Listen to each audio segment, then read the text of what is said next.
When the auction house was released, flipping has been a pretty reliable money-making method. It doesn't matter if you're poor, rich, you could always make money.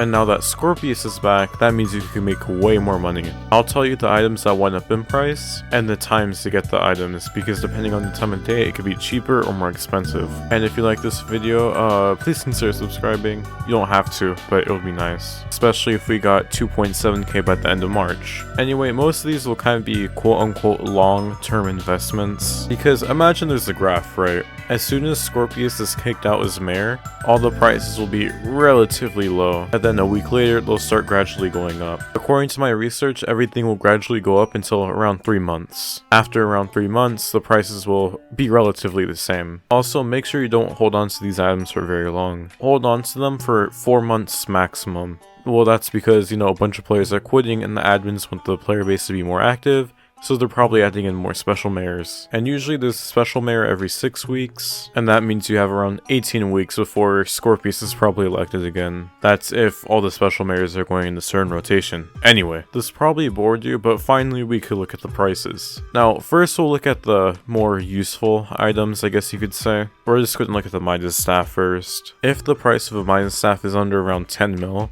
then that means it went up around 50 mil in price. So let's say you got a 10 mil Midas staff, it'll be around 60 mil around 3 months later. But if you got a 10 mil staff, it'll only sell for around an extra 20 mil 3 months later. I don't know why, but the cheaper the base staff is usually means you made the most profit, if that makes sense. The Plasma Nucleus is also pretty weird. On average, you would buy it for around 50 mil, and now it's around 80 mil. Although there is less demand on this than, let's say, Midas staffs, because who would really want to overflux unless they're in dungeons? Even then, it's pretty optional. Anyway, you could probably manipulate the market of this one a little bit more if you know how to do that. That said, if you don't know how to do it, you probably shouldn't try. Anyway, we're moving on to the books now. Please note that the Vicious book, the one that gives you extra ferocity, is in the normal dark auction, so you shouldn't bid on it. Anyway, the Counter-Strike enchantment, or CSGO enchantment, could be bought for around 3 mil if you're doing this right, and could be sold for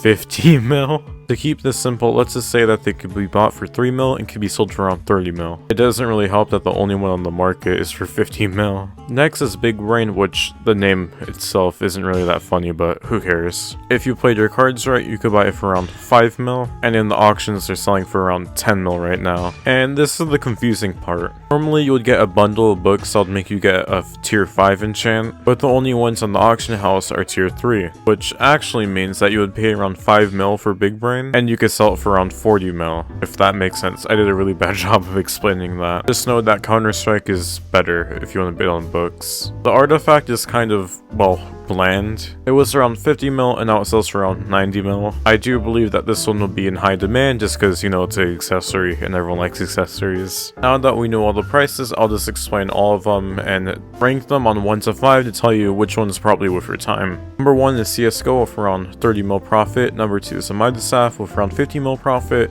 Next is Big Brain with around 30 mil profit. Number 4 is Nuke with around 50 mil profit. And number 5 is Artifact with 50 mil profit. These are also based on the amount of money you paid for them. Anyway, if you were going to go to the dark auction, you should go at the time of 12 AM Eastern time. Because most people who play Skyblock are in the Eastern time, so if you go when it's midnight for them, you would probably have the most chances of actually getting something for cheap. Also, make sure you go on the second last day, because the first and last day you'll probably have a lot of traffic, so keep that in mind. Anyway, that was a little guide on what you should buy in the dark auction. See you later, I guess.